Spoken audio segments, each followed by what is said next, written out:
and welcome back to another episode of Adventures in DevOps. And today I brought on co-founder and CTO of Modern and previous senior product manager at Pivotal after principal software engineer at Dell, Olga Kundzich. Welcome. Thank you. Pleasure to be here. You know, I was looking at your profile on LinkedIn and I noticed that you were at Dell for 12 years. And one way or another, I feel like I've been using Dell products for as long as I can remember. I absolutely love the Dell XPS line of laptops. And I never really considered that there was a huge software engineering department at Dell. And I'm sort of curious, what was going on during your... So I came to Dell through EMC acquisition. That's where I spent a lot of all that time.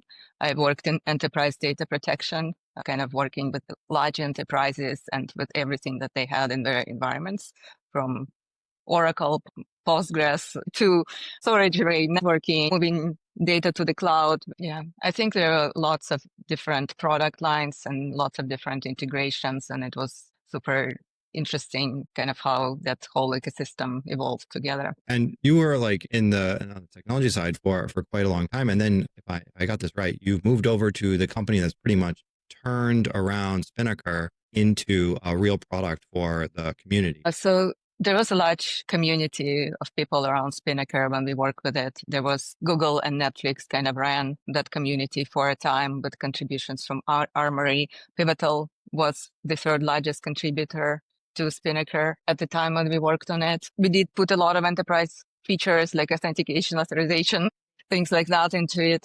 But what we heard from customers and community users was very often that people were very interested in advanced capabilities of Spinnaker, like canary analysis and everything.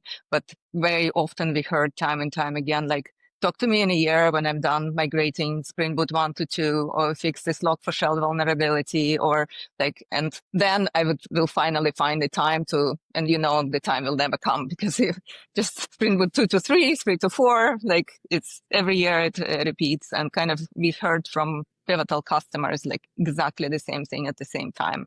And kind of it dawned on us that we used to have technical debt that was our own. It was in our own applications. It was developer making a mistake, choosing a wrong pattern. And now you have application that struggles with technical debt. But a lot of what we have called technical debt is actually like a system of software moving from under you.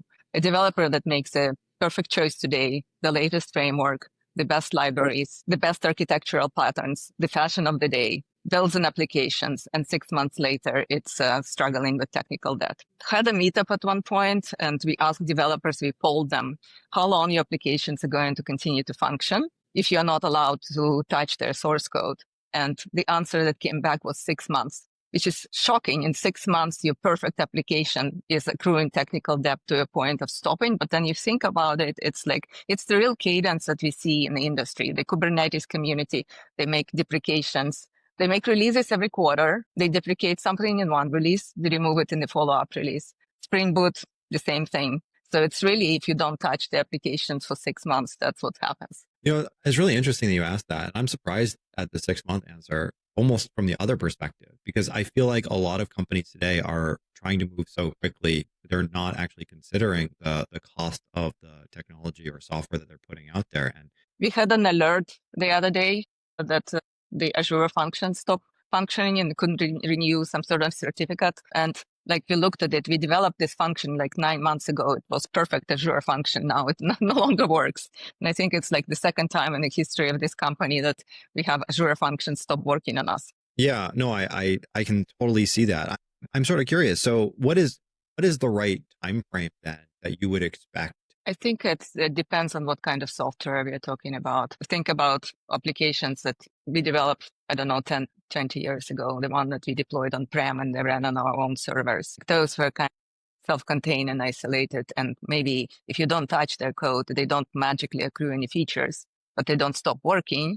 And then there is like the cloud native applications that are really impacted. I think the applications that you mentioned, like satellites, and are more like applications that we deployed on-prem. They're self-contained, whereas the cloud native applications are the ones that are the most impacted. They have like 80, 90% of their code is actually open source and third-party dependencies.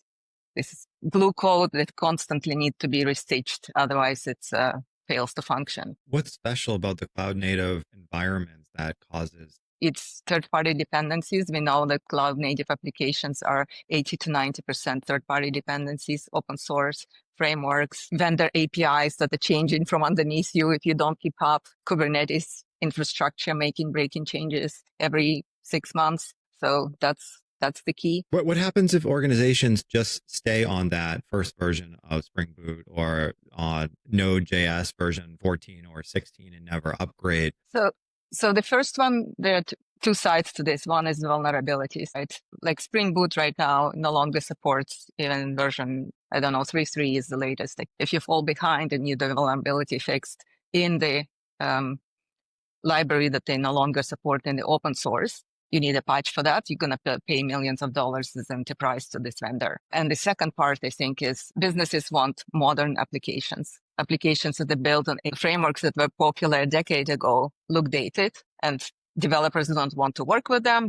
And so you get into a state where you have legacy applications that are the most valuable applications that you have in your portfolio that created your legacy as a business, but you cannot add anything to them because they are old. No one wants to work with them. I think the other one is performance. Like we know that the cloud costs that you save by moving from Java version 8 to 21 or 25 are like in the 30 to 40%, just because there's more optimizations went into Java runtime. It's more efficient. Being able to evolve your business applications faster and bring user experiences online, plus security vulnerabilities. That's interesting. I hadn't heard that perspective before. The reason to be upgrading the technology in your stack relies on the fact you need the engineers that you have actually only want to work on the latest technologies that you have available to you. Or maybe more realistically, if you are growing and you need to hire outside of your company, what are you going to put on those job applications? And are you going to put on React version 4 or,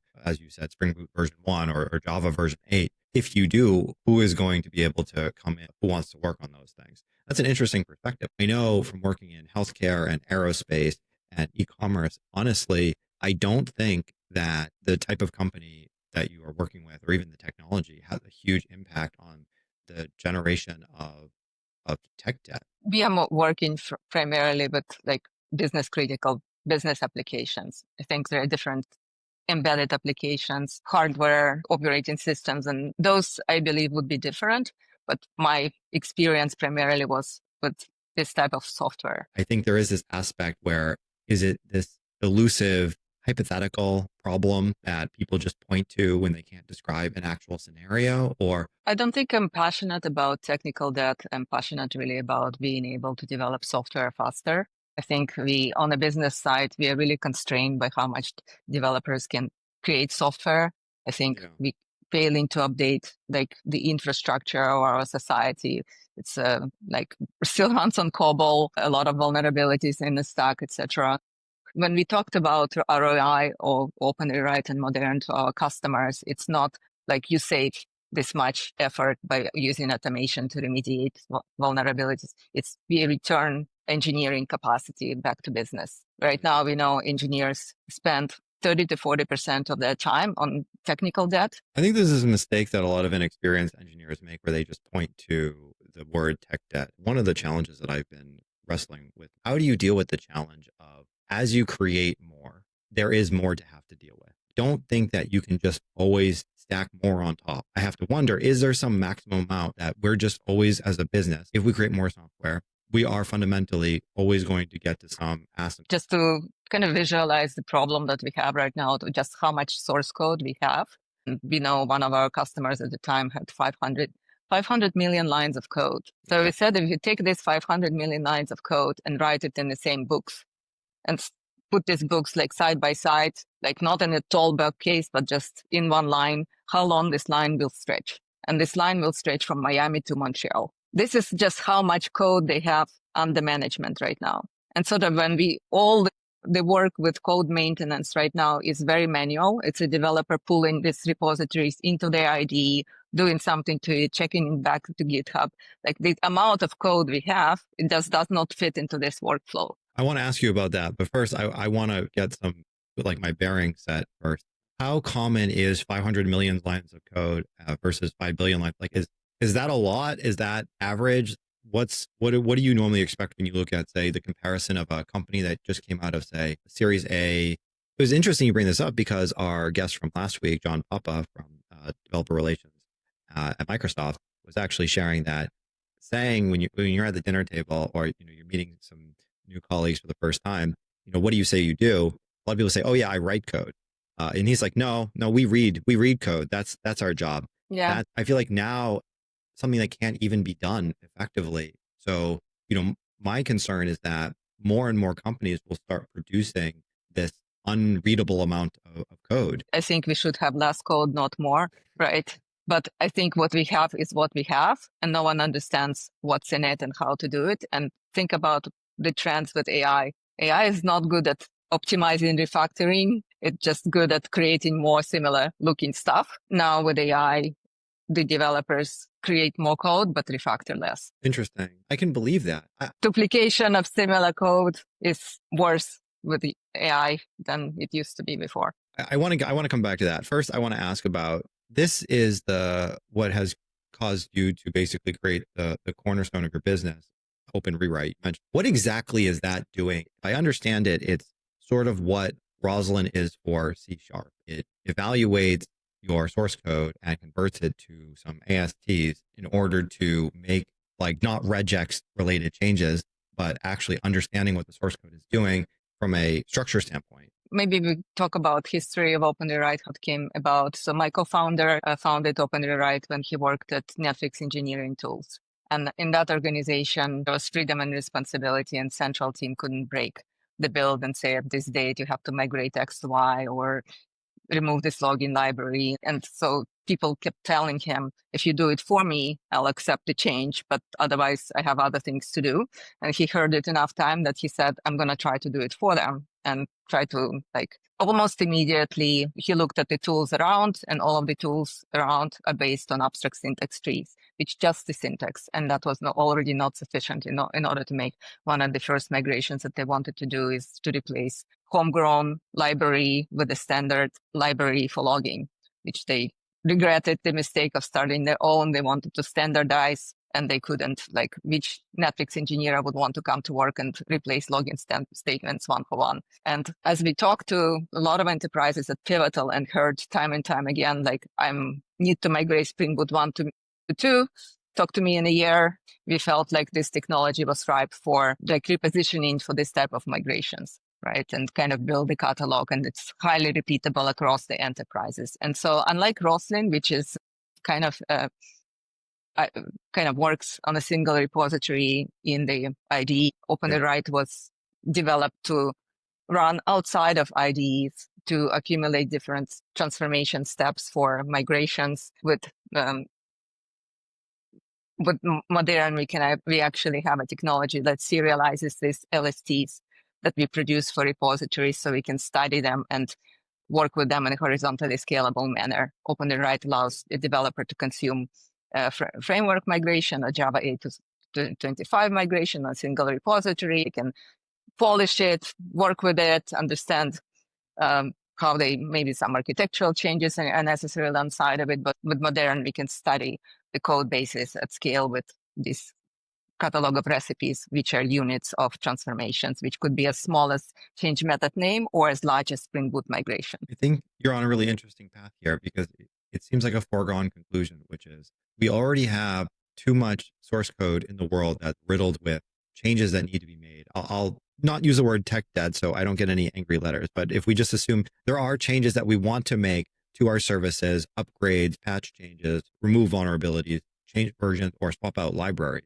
we have a whole list of things we want to do. And at the same time, now we're using LLMs, which are generating an immense amount of garbage code, duplication, unnecessary, wrong in some way. The ability to even consume that and understand what's going on is problematic. And yet we know that there is a concrete value associated with making these changes. How can we even do that? Which brings us to the conclusion of there must be improvements to our tool chain in order to actually automatically make those changes. Like, why would anyone go into their IDE and open up and do even a regex search to replace a string when what you need to do is so much more complicated? Yeah, even logging statement replacement was very quickly failed to be done with regex.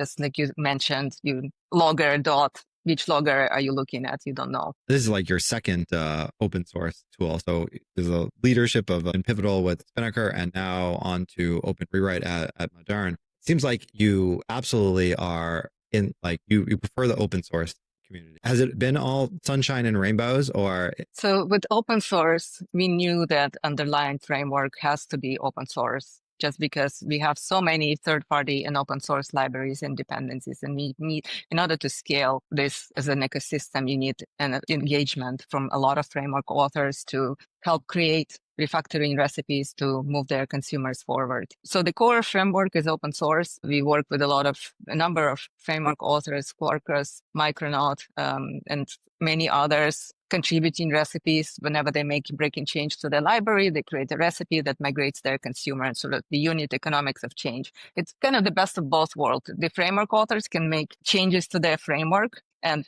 adopt the best patterns. So if they change their mind between versions of frameworks, they can make the change and not lose all of their consumers at the same time. And then consumers can be upgraded at the time they get the new best library. Unfortunately, not all software framework authors made such changes. Some went the path of, I'm going to be backpatching and charging millions of dollars from my consumers for private fixes. And then also what happened is 2 years ago, Amazon Q Code Transformer announced a migration assistant, which was based on Open Rewrite. There was IBM assistant for migrations that also was based on Open Rewrite. Microsoft Copilot, Broadcom Application Advisor, also based on Open Rewrite. It's interesting you bring up that other open source maintainers would actually vie for the opportunity to create a recipe to allow their users, their dependencies, to migrate between versions, a change log or even a migration document, but it's very high level and doesn't really help you in any way. I think it depends on people and how popular their framework. It's just it's such a benefit to their consumers. For example, we now have a recipe that migrates from Spring to Quarkus as well. So you not only can migrate between the versions of one framework, you can move people from one framework to another. And Quarkus is contributing, providing their consumers with recipes for migrations, both between Spring and Quarkus and between versions of Quarkus.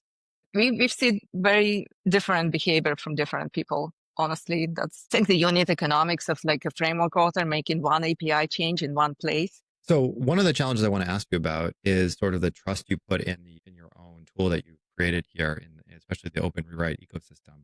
I think as someone who in the past has done extensive software development, my concern is always, can I trust the output? Yeah, it's a very common question that we get as people try to adopt the tool. And I think we distinguish between two types of changes, and we start people with very small, simple changes. For example, log4shell remediation. It's not optional to remediate it or not remediate it. And the timelines are very, like, you do it now. And the fix is like 2 lines of code inserted surgically into the application. Like with the rule-based system, not with the AI assistant, if it does the right things in one place, you know that it will make the same changes across the code base. So the manual change or AI-assisted change, you have to review every single occurrence of it. With the rule-based system, at some point you test it, you prove it to be right, you now know. Like things like Gradle wrapper upgrades or like minor patch version upgrades, like we do it with automation and just mass PR it out. But then there is, like you said, the difficult framework migrations that the recipe may be like, because the open source ecosystem is so deep and it so depends on what you use from that open source ecosystem. Like you may find that the open source recipe makes only 80% of the changes that you need to make. Then you look at what changes are left over. You may decide to write more recipes to cover that, or maybe you make changes.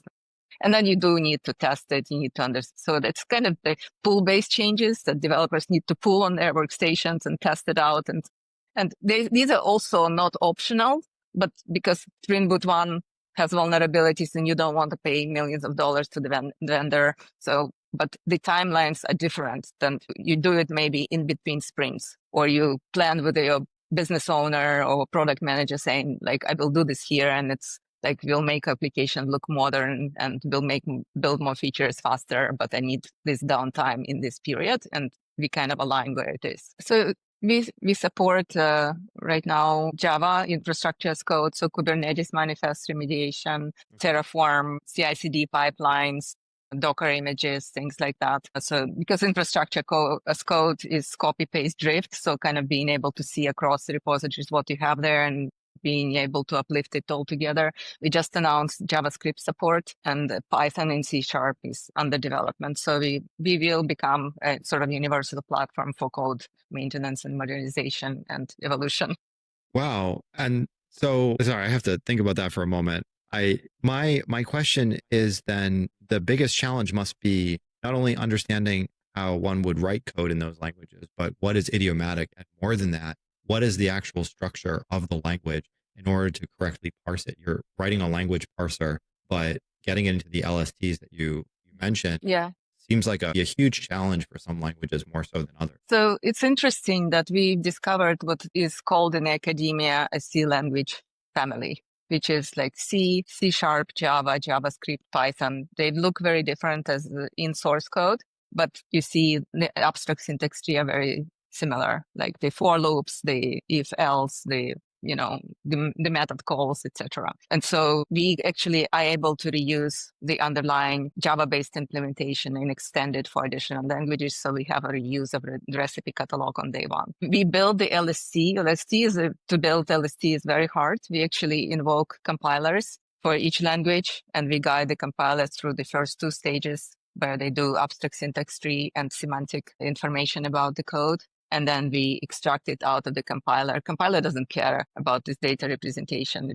It wants to start writing machine code, but we stop it there and we create this lossless semantic tree that is serializable and so on to be able to operate on it for refactoring the source code. It's a very, very deep IP. How is doing the work to integrate with those compilers? You need to figure out how to invoke the compiler and look at the compiler internal data structures and extract the data.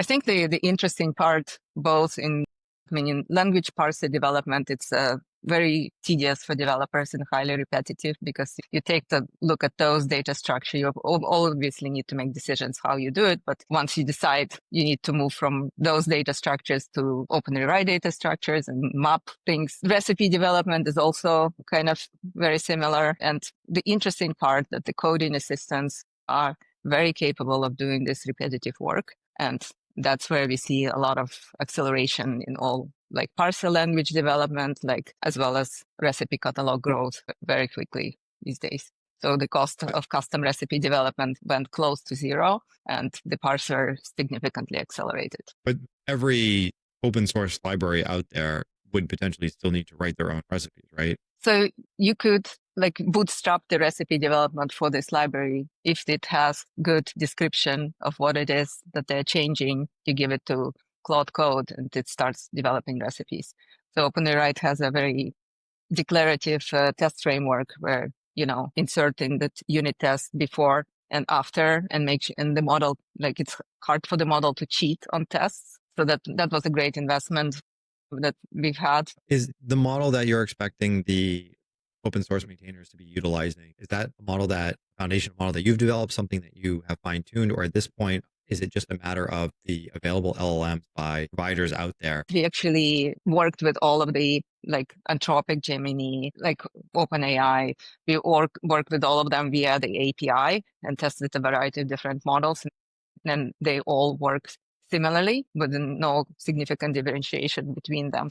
So if we feel like this space is good enough, we don't need to fine tune or train our own models. We just allow customers bring your own model. In a way, it avoids your own concern and allows you to push that down to where that's actually necessary. Yeah, and customers very quickly start writing their own recipes internally, because like in addition to consuming open source, they usually also have some sort of internal framework on top of which a lot of business applications are made. So they need to create the coverage for this part of the stack that they have. So, and they can bring whatever tool developers already use for writing more recipes. Yes. So all of our experiences with the models today, and we do write a lot of recipes and a lot of other code with coding assistants of various kinds, points us to the direction that these agents are really not autonomous. They are amazing.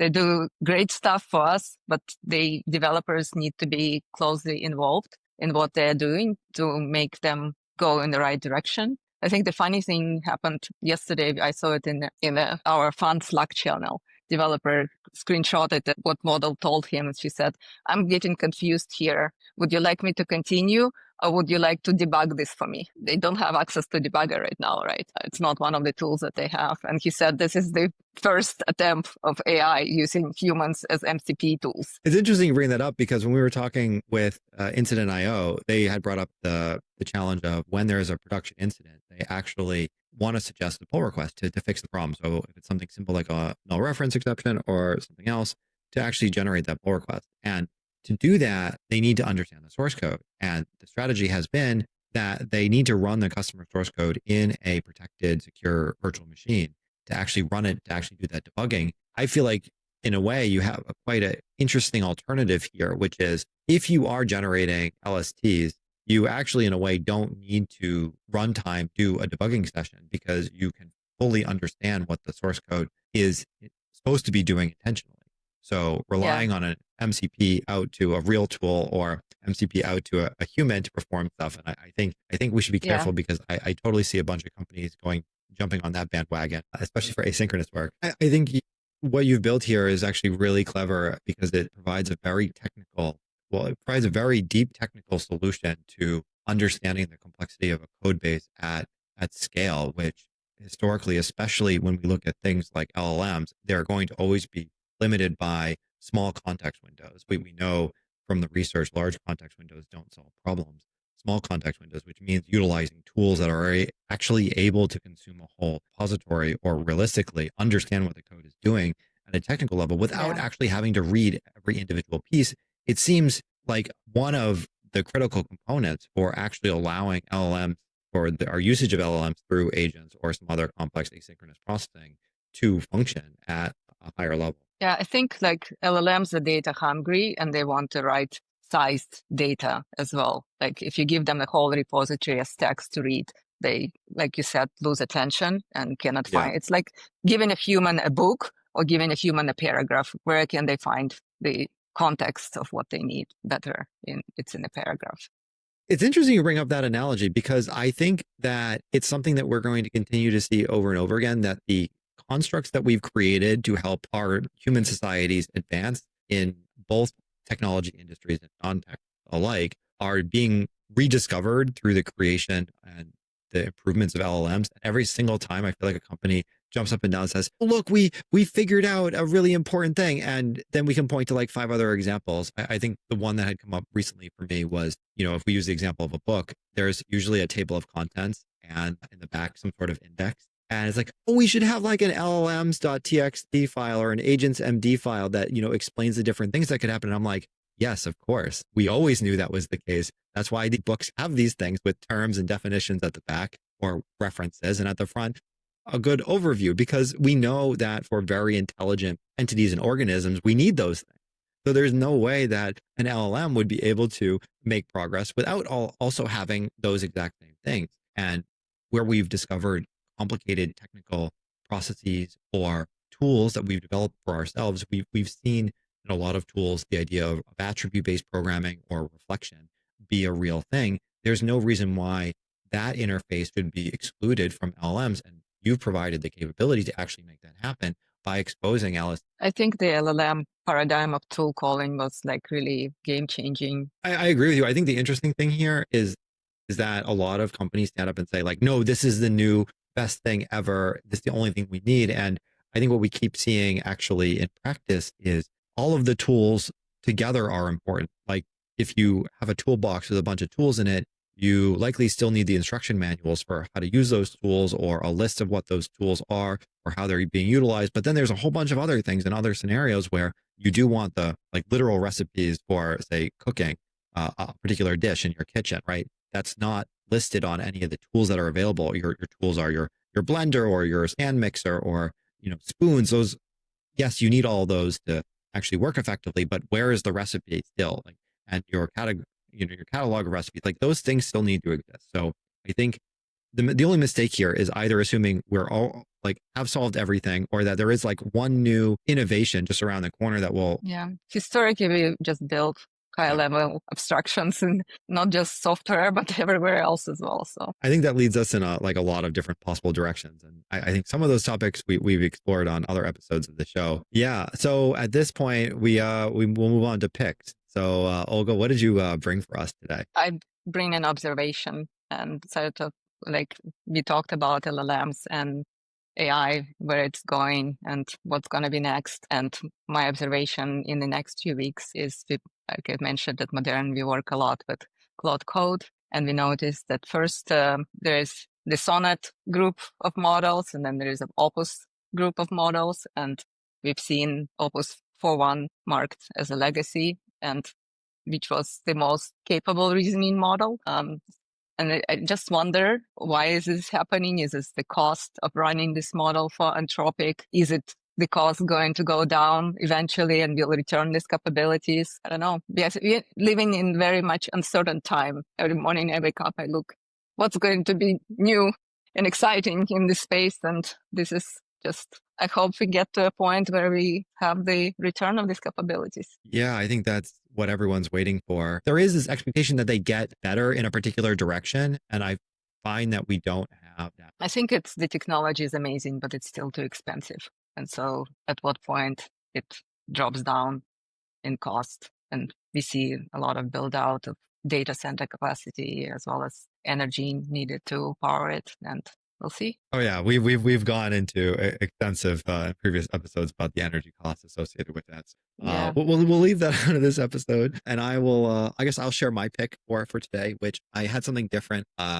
Since you reminded me that of having worked at Dell in the past, I brought in my favorite computer, which is XPS 13, over 10 years old, I think. But I absolutely love this laptop. It is fantastic. I'm a little bit disappointed that Dell decided to stop their XPS line. So I've been recommending it to everyone that's that's thinking about getting a new laptop. I don't know what it is. It's unfortunate when the things we love get discontinued. Yeah, and I actually don't fully understand. I don't know if it was a matter of them merging the lines together, and I'm still on this old laptop, which is just quite not up to date anymore, but it's still, I can open 2 versions of my IDE on it, and that's as much as I need. So thank you, Olga, so much for coming and sharing with us all about Open Rewrite. It was a pleasure. Really enjoyed the conversations. I'm glad to hear it. And thanks again to all our listeners for showing up for today's episode. And we'll see you all again, hopefully next week.